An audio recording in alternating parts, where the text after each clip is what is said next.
Hi, I'm Devina Banerjee and you are watching me on Bollywood Spy. Keep watching.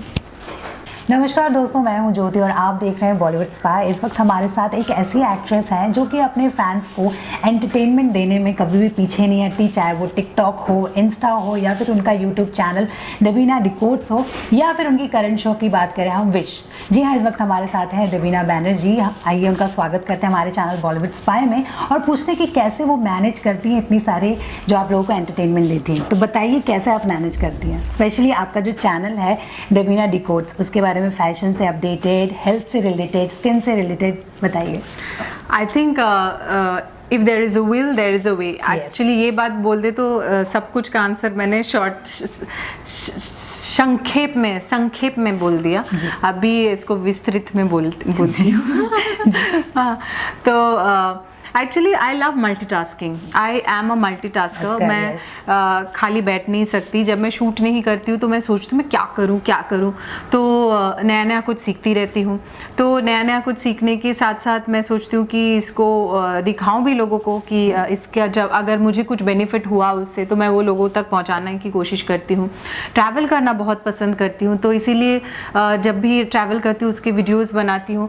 और जब भी कुछ अच्छा करती हूँ मुझे ऐसा जैसे लगता है कि मैं मम्मी को दिखाऊं या भाई को बताऊं कि ऐसा कुछ है। अगर मम्मी या मेरे घर वाले वहाँ नहीं आए हैं तो बिल्कुल उसी तरीके से मुझे लगता है मेरे ऑडियंस मेरे घर वाले हैं और वहाँ उन लोगों को अगर मैं बताऊं कि ऐसी भी चीज़ है और ये इतना खूबसूरत है, मैं इस चीज़ को अगर उन लोगों तक पहुँचा सकूँ, तो इसके लिए मैंने यूट्यूब का वीडियो बनाना स्टार्ट किया था।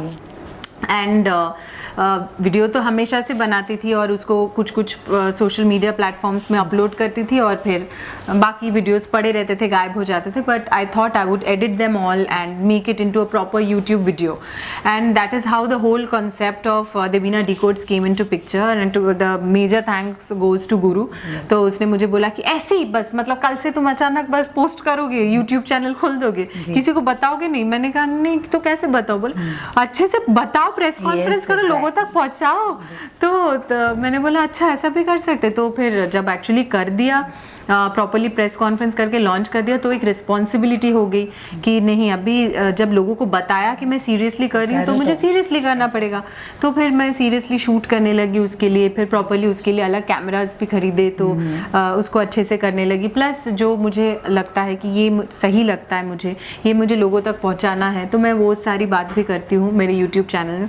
प्लस इंस्टा हो, टिकटॉक हो। टिकटॉक में तो आई एम वेरी न्यू और अभी मतलब मुझे लगता है हाल ही में 1-1.5 महीने पहले से मैं थोड़ा ढंग से वीडियो बनाने लगी। इससे पहले मैं साल में एक वीडियो कभी बनाती थी, वो भी कोई मतलब टिकटॉक के प्रॉपर जो क्या बोलते हैं सब्सक्राइबर होते हैं, मतलब सोचो मेरी makeup artist, she is a very big TikTok user, उसने मेरा एक वीडियो बना दिया, मैंने वो पोस्ट कर दिया। फिर वो जब मिली तब मैंने एक वीडियो बनाया। ऐसा होता था। अब मैं खुद से सीख गई हूँ थोड़ा सा। और Instagram is something obviously it has become so या डे टू डे। मतलब मैं जिम जा रही हूँ कि मैं तो खाना खा रही हूँ, लेट पैकअप हो रहा है, रात को शूट कर रही हूँ, अभी मैं शूटिंग पे जा रही हूँ। रहता है ऐसे। एग्जैक्टली मतलब आजकल लगता है कि आप अगर जानना है कि वो क्या कर रही है तुम्हारी फ्रेंड, तो आप इंस्टाग्राम चेक कर लो, पता चल जाता है। कुछ फ्रेंड्स के तो मतलब पता चल जाता है वो घर पे है कि बाहर है। और साथ ही साथ मैं ये जानना चाहूँगी, देवीना डिकोड्स जो आपका चैनल है बहुत अच्छा चल रहा है, टचवुड, और साथ ही साथ जो फैंस हैं, जो व्यूअर्स हैं, अप्रिशिएट कर रहे हैं। कभी ऐसा हुआ कि फैंस ने कमेंट सेक्शन में बोला कि आप इसके बारे में बताइए, ये टिप दीजिए, ऐसा कुछ? एब्सोल्युटली मतलब मैं उन लोगों के कमेंट्स पढ़ के मैं नेक्स्ट आइडिया लेती हूँ कि हाँ ठीक है चलो मैं इसके ऊपर नेक्स्ट वीडियो बना सकती हूँ। और प्लस मतलब मैं अपने सारे सब्सक्राइबर्स को मेंबर्स जैसे समझती हूँ। कभी एक ब्रांड ने कुछ कोड दिया था और वहाँ से मेरे सब्सक्राइबर ने कुछ खरीदा और उनके पास गलत प्रोडक्ट या टैम्पर्ड प्रोडक्ट पहुँचा था। So I ensured that I contacted the brand and I sorted the whole issue कि ऐसा ना हो कि मैं बोल रही हूँ कुछ और गलत चीज़ लोगों तक पहुँच जाए। So I really take care of all those things. मतलब मैं कमेंट्स एक पढ़ती हूँ। अगर लोग मुझे कुछ बताना चाहते हैं, अच्छा बुरा सब कुछ मुझे वहीं से पता चल जाता है। अब जानना चाहेंगे आपके करंट शो के बारे में जो कि हाल ही में शुरू हुआ है, कैसा लग रहा है, कैसा आपका कैरेक्टर, क्या कुछ आप बताना चाहोगे, बताइए। ये जो शो है विश कलर्स पे आता है रात को 10:30 बजे। बहुत ही इंटरेस्टिंग है बिकॉज टेलीविजन में ऐसे कैरेक्टर्स होते नहीं हैं। टेलीविजन में यूजुअली सिंगल डायमेंशनल कैरेक्टर होता है, अच्छी बुरी। हाँ, तो ये अच्छे और बुरे का है कॉम्बिनेशन। मतलब ये लोगों के सामने एकदम she is a very dignified lady और she is sexy, she is bold, she is straightforward और she has different layers. There is a different world she exists in. There is a विशेरा, उसके साथ वो अलग है। There is विशेला, उसके साथ वो अलग है। ये थोड़ा सा लगता है जैसे थोड़े माइथोलॉजिकल टाइप के हैं, लेकिन जो बाकी घर वाले उन लोगों के सामने वो अलग है। एक के साथ वो मुंह नहीं लगते, एक के साथ वो डोमिनेट करते और एक के सामने तो वो एकदम वो है, तुम डर गए, हाँ तुम मत डरो। तो ऐसे कैरेक्टर्स टेलीविजन में करने को मौका नहीं मिलता है। एब्सोल्युटली। और यहाँ पे आई एम रियली हैप्पी दैट मुझे यहाँ पे मेरे अंदर जो एक्टिंग का मेटल था मैं वो दिखा पा रही हूँ। एंड यूजुअली वेब स्पेस में इस तरीके की एक्टिंग देखी जाती है जहाँ पे all the characters they have the shade of grey, they react in any way. मतलब सामने बोल दिया नमस्कार आप आए तो फिर बोल दिया बहुत हो गए मैं और नहीं बोल सकती। तो ये सारी चीज़ें, मतलब ये सारी चीज़ें मुझे यहाँ पे करने को मिल रहा है and I am so excited. तो आगे क्या कुछ ट्विस्ट एंड टर्न्स देखने वाले हैं हमारे जो ऑडियंस हैं, जो व्यूअर्स हैं इस शो के? ट्विस्ट एंड टर्न्स तो मैं रोज़ देख रही हूँ। एक्चुअली पहले हमें ऐसा पता था कि मैं जो विश कन्या है वो सबरीना, मैं जो सबरीना जो कैरेक्टर कर रही हूँ इसके बॉडी में विश कन्या घुस गई है और सबरीना जो कि नॉर्मल लड़की थी वो अब विश कन्या बन गई है और इसके बॉडी से विश कन्या निकल के कहीं और जा भी सकती है। लेकिन हमने कल शूट किया कि ये विश कन्या ही है और ये घूम रही थी रोड पे, वहाँ पे मोहित मिले और मोहित ने जब पूछा कि आपका नाम क्या है तो उसने सोच के बोल दिया सबरीना। तो विश कन्या ही हूँ और इसका मतलब लेयर्स अभी एक्सप्लोर हो रहा है। There is a third dimensional world that she exist in, जो कि मिरर्स का बना हुआ होगा। उसके लिए काफ़ी डिस्कशंस चल रहे हैं। So I am really looking forward to. और किस को वो क्यों वो मार्क ढूंढ रही है, ये सब कुछ रिवील होने वाला है कि क्यों वो ढूंढ रही है। और अचानक उसको विश कन्या से सबरीना नाम लेके लोगों के बीच में आना क्यों पड़ा वो पता चलेगा, क्योंकि उसकी जो विश कन्या का जो मतलब विशेला है, उसका जो पार्टनर है वो घायल हो चुका है और उसको ठीक करने के लिए उसको एक हार्ट चाहिए। सो ये उसका हंट है और उसकी जर्नी है। तो बहुत सारी ट्विस्ट एंड टर्न्स आने वाले, जब कैरेक्टर ही इतना ट्विस्ट एंड टर्न देगा तो आप भी देखेंगे। अब जानना चाहूँगी मैं, आप नच बलिए में थी और प्रोमो बाहर आया है नच बलिए सीजन 9 का, जिसमें एक नया थीम है। तो आप थीम के हिसाब से आपको कैसा लग रहा है ये थीम? मुझे लगता है कि क्यूरियोसिटी तो काफ़ी बिल्ड कर रहा है ये थीम, बिकॉज एटलीस्ट क्यूरियस तो मैं ज़रूर हूँ ये देखने के लिए कि who would want to come with their access और कौन किसके एक्सेस थे, क्योंकि यहाँ पे काफ़ी इस फील्ड में ब्रेकअप्स तो हो ही जाते हैं। तो वो इस एक्सेस के साथ वापस आने के बाद वो जो क्यूरियोसिटी होता है लोगों का कि वो आपस में किस तरीके से बिहेव करते हैं, किस तरीके से रिएक्ट करेंगे, ये काफ़ी मज़ेदार है देखना। बिकॉज नच बलिए एक ऐसा शो है जहाँ पे आपको मतलब पार्टनर के साथ तालमेल बराबर रखना बहुत ज़रूरी है। नच बलिए करते टाइम मैंने और गुरमीत ने जितनी लड़ाइयाँ की थी शायद मैंने हमारे इंटायर एक दूसरे के साथ रहने के दौरान उतनी लड़ाई कभी नहीं की। मतलब इतना कि मतलब छोड़ के चले जाते थे हॉल, क्योंकि एक दूसरे को समझ के एक दूसरे से आप बहुत एक्सपेक्ट करने लगते हो कि तुम मुझे उठा लोगे, तुम क्यों नहीं उठा पा रहे हो, उठा दिया तो गिरा क्यों दिया, तो और ये वो उठा के अरे ये मैं नहीं कर पा रहा, भारी हो रहे हो, या फिर उसने कोई स्टेप बहुत जल्दी कर लिया, मुझे बहुत टाइम लग रहा है, मैंने कर लिया, मैंने शायद 10 बार कर लिया और उसको टाइम लग रहा है। तो ये बहुत तालमेल का गेम है, बहुत झगड़ा होता है। तो यहाँ पे एक्सेस जब साथ में आएंगे तो कितना झगड़ा होगा। सो ये सारी चीज़ें ऑब्वियसली देखने लायक है। I am sure there has been a lot of brain behind getting this concept. So यहाँ पे कुछ जो करंट कपल्स है वो भी है, प्लस एक्सेस भी है, तो एक्चुअली ये देखना ज़रूरी है कि the current couples fair better और तालमेल के गेम में द एक्सेस डू बेटर। और साथ ही साथ सलमान खान ने इंट्रोड्यूस किया है और वो प्रोड्यूस कर रहे शो को, तो उसके बारे में क्या कहना चाहेंगे? उन्होंने अपने अलग अंदाज से किया था। हाँ, एक्चुअली बिकॉज सलमान सर जो भी करते हैं he does it with his all heart और खुद इन्वॉल्व काफ़ी रहते हैं।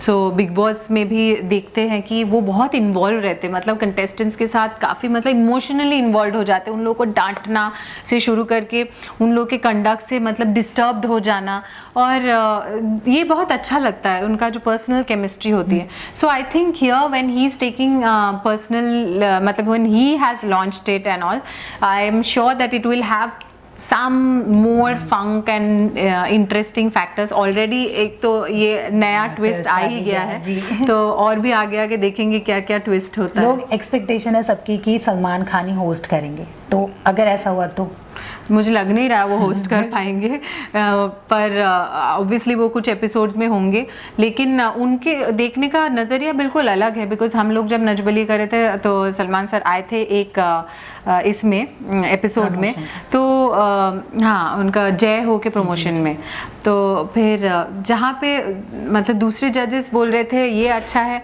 उनको वो समझ भी नहीं आया। जहाँ पे जो दूसरे जजेस बोल रहे थे ये उतना अच्छा नहीं है, तो सलमान खान बोल रहे थे कि क्यों अच्छा नहीं है अभी ये बताओ। तो मुझे ऐसा लग रहा था कि जजेस भी वहाँ पे मतलब एकदम से बोल देना कि अच्छा नहीं है, वहाँ तो उन लोगों को भी मतलब सोचना पड़ेगा कि क्यों अच्छा नहीं है, उसके पीछे भी रीजंस देना पड़ेगा। It is not easy in front of him to just say ये अच्छा नहीं है। अभी Salman Khan was telling that अभी मुझे बताओ क्यों अच्छा नहीं, अभी तुम करके बताओ। So all those things, it was really hilarious and it was so much fun actually. We really had a lot of fun. I am sure this season will be a lot of fun. आगे बात करना चाहूँगी, सलमान खान की बात हुई तो big boss तो definitely आना ही आना है। आपने भी बात की इस बार कॉमनर्स नहीं होंगे, कॉमनर्स वाला थीम हट गया, तो आपको लगता है ये सही हुआ? आई थिंक थोड़ा सही हुआ, because as a television personality I feel that बहुत सारे सेलिब्रिटीज़ नहीं जा रहे थे शो में बिकॉज ऑफ द कॉमनर्स, क्योंकि बहुत गाली गलौज हो रहा था, और एक जिसकी आइडेंटिटी ऑलरेडी बनी हुई है उसने अगर आपको कुछ बोला वो शायद नहीं बोलेंगे, because his identity is also at stake, his face value is at stake. लेकिन कॉमनर्स के रहते ये बहुत एकदम बहुत क्रास हो गया था, और पिछले सीज़न तो मुझे कुछ खास मज़ा नहीं आया। तो आई जस्ट होप कि जैसे स्टार्टिंग में मतलब first few seasons you just can't forget because it was all celebrities. So I think वो पुराना फ्लेवर दोबारा वापस आ रहा है and it is pretty interesting. और Bigg Boss I think it was in India it was introduced as an all celebrity show. धीरे धीरे कॉन्सेप्ट चेंज होने लगा, but getting back the old concept I think is a very good idea. क्या हम कभी देवीना को देख पाएंगे बिग बॉस? कभी की तो पता नहीं, पर डेफिनेटली हर साल मेरा नाम आ जाता है। और हाँ नहीं बिल्कुल नहीं, for at least some time no. Okay, अब चैनल पे आते हैं आपके। मुझे बताइए, अब मानसून का सीज़न आ चुका है, तो क्या कुछ टिप्स आप शेयर करना चाहोगे अपने चैनल पे? मेरे चैनल पे तो अभी तक मैंने कुछ शेयर नहीं किया मानसून के बारे में, पर आपके यहाँ पे कर देती हूँ कि मानसून में थोड़ा ज़्यादा क्या बोलते हैं सावधानी बरत के चलिए, और फिर हाथ में काफ़ी जर्म्स होता है, सो बाहर का खाना मत खाइए, घर का बना हुआ खाना खाइए। लोग तला भुना और सब भजिया वजिया खाना बहुत पसंद करते, तो लेकिन घर पे बना के खा लीजिए, बाहर का मत खाइए। और मेकअप भी मुझे लगता है कि जो वाटर बेस्ड मेकअप होता है उसके बदले में जो वैक्स बेस्ड मेकअप है वो कर सकते हैं, क्योंकि वो धुल के नहीं निकल जाता है। वाटर बेस्ड मेकअप धुल के एकदम सफा चट हो जाता है। जो उस दिन मैंने एक शॉट दिया, पूरा पानी जैसे बह के चला गया, क्योंकि मैं वाटर बेस्ड मेकअप यूज़ करती हूँ। जैसे मैंने बोला कि मैं हमेशा हर एक चीज़ जो मैं खुद फेस करती हूँ मैं वहाँ से देती हूँ। ऐसा नहीं कि मुझे पता है तो ऐसा ही होना चाहिए, ऐसा क्यों होना चाहिए। मैं पहले वो चीज़ को देखती हूँ, आजमाती हूँ, और मुझे लगता है कि नहीं ऐसा नहीं होता है। जैसे लिक्विड बेस से लोग होते हैं वो तो धुल जाता है, वो क्यों धुलेगा, तो पसीने से वो नहीं धुलता है। तो कुछ चीज़ें जो मुझे लगता है खुद खुद इस्तेमाल करके, तो मैं उसके बारे में बोलती हूँ। फेस में ज़्यादा हाथ मत दीजिए, सबसे ज़्यादा जर्म्स हमारे हाथ में होते हैं, तो हम जो फेस पे ऐसे ऐसे करके हाथ डालते हैं उससे हमारे फेस में पिंपल्स होते हैं। तो अगर आपको क्लीन फेस चाहिए, जो अक्सर लोग बोलते हैं कि मेरा फेस एकदम नीट एंड क्लीन है, टच वुड, वो it is because I don't pick my face with my hand, और कुछ नहीं, आई थिंक एंजॉय कीजिए, सेफ रहिए, एंजॉय द मानसून। ओके, जाते जाते जानना चाहूँगी क्या कुछ अपकमिंग प्रोजेक्ट्स हैं अदर देन दिस जो आपका? इस प्रोजेक्ट से मुझे फुर्सत ही नहीं मिल रही। मुझे ऐसा लग रहा है कि मैंने मेरा दुनिया बन चुका है एक्चुअली। मैं आपको बताऊं कि मैं पूरा मतलब मेरा घर बार लेके इधर आ गई हूँ। ये जो गद्दे पे आप बैठे हुए हैं, ये गद्दा भी मैं घर से लेकर आई हूँ, चद्दर भी मैं लेकर आई हूँ, दूसरा चद्दर भी मैं लेकर आई, मेरा कॉफ़ी मेकर मशीन भी मैं लेकर आई, मैं कॉफ़ी भी घर से लेकर आई हूँ, खाना गर्म करने का भी पूरा घर बसा के रखी हूँ, क्योंकि मुझे घर जाने को टाइम ही नहीं मिल रहा है। कल सुबह 7 बजे मैं घर गई और मुझे 11 बजे बुला रहे थे। मैंने बोला मैं तो उठ ही नहीं पाऊंगी, मतलब उठ नहीं पाई actually, genuinely. I woke up at 1:30, फिर फटाफट रेडी होके आ गई यहाँ पे 4 बजे तक। तो मैं घर जा रही हूँ सिर्फ सोने के लिए। फिर यहाँ पे भी मैं बंदोबस्त करके रखी हूँ स्टैंड बाय, कि घर पे तो ज़्यादा सोने का मौका नहीं मिल रहा है, क्योंकि जाते आते भी टाइम लग जाता है, प्लस जाते ही आप ऐसे डाइव मार के सो नहीं सकते हो, तो मेकअप उतारो, पूरा स्किन केयर करो, सब कुछ इसमें टाइम जो जाता है, तो इसलिए मैं यहीं पे घर बसाई हूँ। पर डेफिनेटली एक बार थोड़ा सा स्ट्रीमलाइन जब हो जाता है ना शो, तो तब एक टाइम सेट हो जाता है, उसके बाद आपको बहुत कुछ करने को मौका मिल जाता है। So I think another 15 days when we get into a streamlined pattern, then I'll think about some other project and we'll discuss about it soon. Thank you so much हमसे बात करने के लिए. Thank you.